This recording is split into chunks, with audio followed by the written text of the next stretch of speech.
It is Saturday, May 4th, 2024, and it is time for the Saturday news, the stuff that I did not cover during the week on my channel that I do find interesting and wanted to briefly discuss with you guys and see and hear what you guys have to say about this stuff.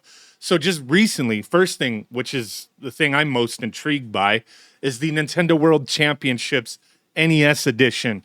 Got leaked on the esrb.org website. This usually doesn't happen with first-party games with Nintendo from what I've seen as far as leaks like this through the ESRB. But this I find really intriguing. The Nintendo World Championships. Okay, we had that, cartridge from way back for their championships that they did with the NES, which is really cool. Very rare cartridge to get. Definitely emulate it or get a reproduction cartridge on that if you're interested. But this right here, I'm very hopeful this is a actual retail release and not some boo-boo-ness that Nintendo puts on the Switch Online service. That's what I'm hoping. But they do have a summary here. This is a collection of 2D challenges and platformer games in which players traverse through various modes. Speedrun, survival, right? Several challenges involve reaching specific points, while others prompt players to defeat small enemies or survive brief battles. Some games depict pixelated characters using small swords or arrows to strike at enemies. It sounds like Legend of Zelda, maybe. Enemies typically get stunned or disappear in a flash. In-game purchases as well? What? I'm kind of having my worries that this is going to be a Switch Online thing, but the description here reminds me of the NES Remix and Remix 2 that they released on the Wii U, and then the Ultimate, NES Remix that they released on the 3DS. Those games were some of my most favorites for those systems. I played the crap out of them. Very casual experience, running through, doing little challenges. They would change up the graphics, do weird little things. It wasn't as simple as okay, play a level in Super Mario 3 and just get to the end. Or, there was stuff like that, collect so many coins or kill so many enemies type of thing. But they started doing weird stuff, making the levels dip in and out of darkness or changing the colors, multiple Marios, that kind of thing. They did a lot of interesting things with the NES Remix. And then even, I think Remix 2, they did that Super Luigi Bros, where it was you're playing Super Mario 1 backwards type of deal. The levels were mirrored. That was really cool and interesting. So I'm very hopeful with this, and I'm really wishing that this is going to be a retail release, a physical retail release, damn it. Not some Switch Online boo-boo-ness, because this could be a lot of fun. I love, the NES Remix stuff to me was like Nintendo at its purest form.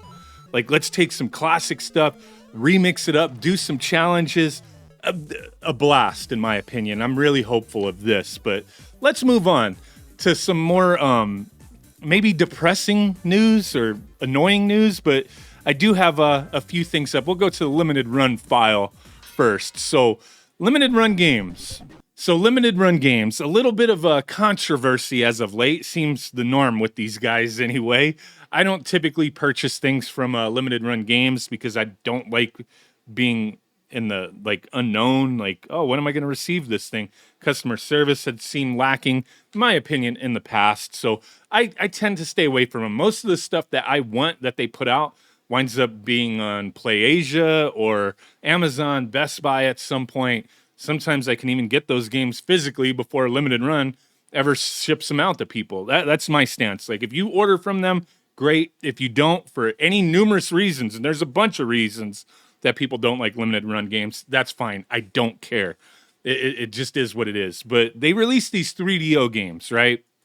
And now there's this controversy for such a boutique company, physical forever type of deal. And you're releasing retro games, disc-based games, and you're shipping out the game D for the 3DO on burned CDRs.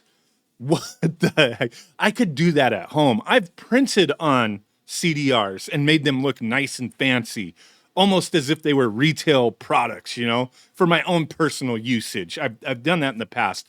But to use CDRs in a manufactured game that people pre-ordered just seems crazy. You press those discs, right? So this individual and numerous others brought this up.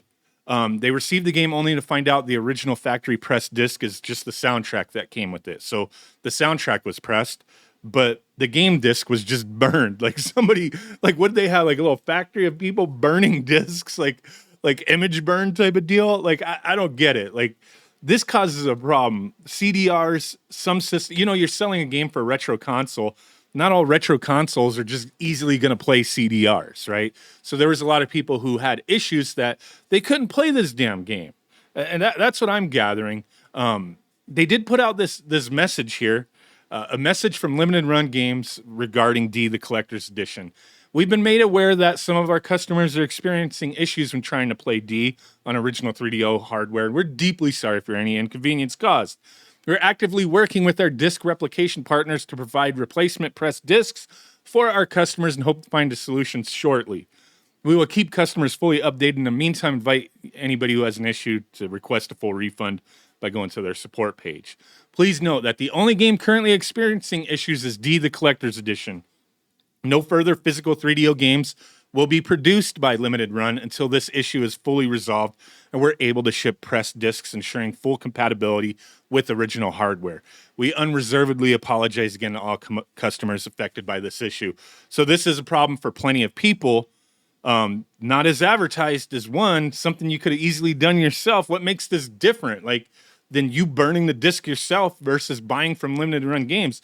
People expect professional quality, and a CDR, a burned disc, that's something that anybody could do. Not anybody could just press a disc, right? So there's these challenges with these retro consoles. Burning discs or pressing them, they have to make sure that first they're advertising properly, people understand what they're getting, and if there are possible compatibility issues. I would be pissed if I had a 3DO. I don't have a 3DO, and I bought this game, and it didn't work. And, my immediate, if I looked at the disc, I might not immediately know it was a burned disc. So, kudos to the people who discovered this and, blasted it out there. And, now Limited Run has to address this. At least they actually didn't stay quiet. But it's okay, they're blaming their disc replication partners. I don't know. I saw another, quote from these guys where they were saying it had something to do with the compatibility, and they found that the press discs weren't working and they had to go to CDR to get the best compatibility. I don't know. It just seems like you got to really put in the work to make sure this stuff is actually working and let the customers know what's going on. But okay, let me know what you guys think of that. Moving on. The next big thing. This one is pissing off a lot of people. Sony's been pissing off a lot of people lately. Oh my God. Stellar Blade, the censorship, the weirdness going on with that. There's petitions, all sorts of craziness going on. And now Sony just can't stay out of the news as far as pissing people off. So Helldivers 2 account linking update. So they stated on Steam, due to technical issues at the launch with Helldivers 2, we allowed the linking requirements for Steam accounts to a PlayStation Network account to be temporarily optional.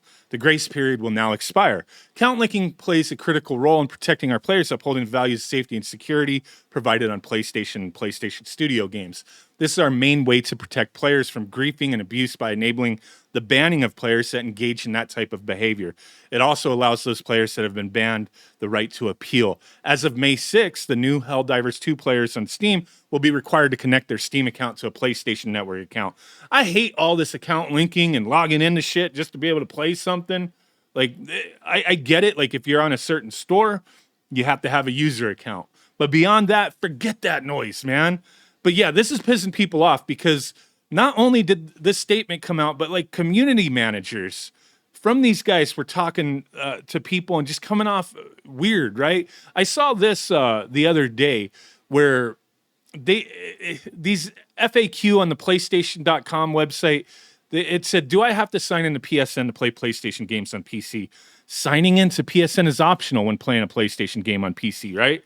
That's what the website recently said, that it was optional.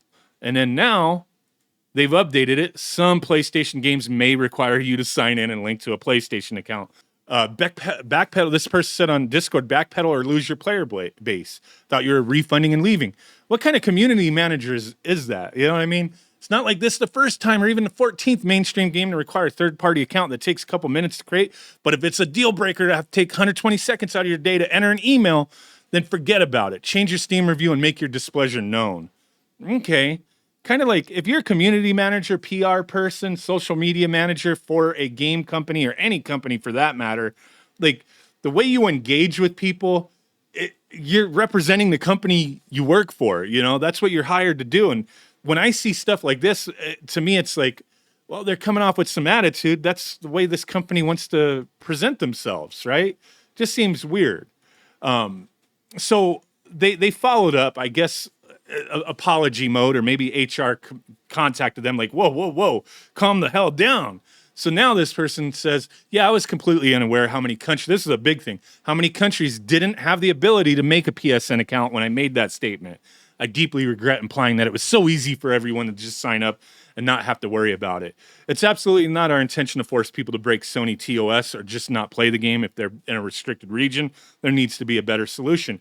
Oh, wow. Maybe that should have been the reply from the get-go. Like, hey, let me take your guys' concerns, forward it to management or to whomever, and, let them know what you guys are saying, because I wasn't aware. I want to make sure you guys are taken care of. Have the customer's best interest in mind, not just attacking. Oh, I thought you were a refund. Get the hell out of here, man. That kind of stuff is annoying.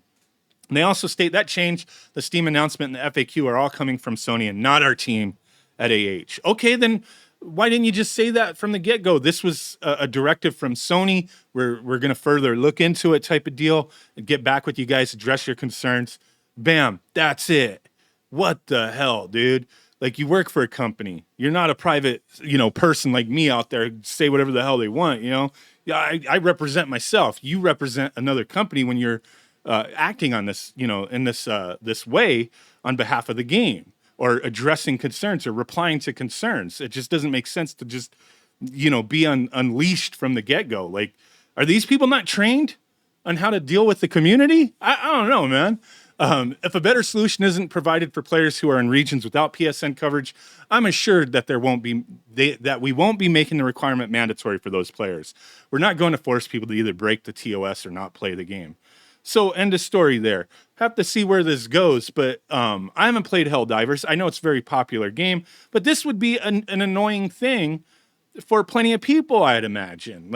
And the concerns were brought up about certain countries that don't have access to PSN, who were allowed to buy this game on Steam. And then you have these jackasses attacking people or coming up with the smug remarks instead of just, being a little more understanding. People want to play the damn game.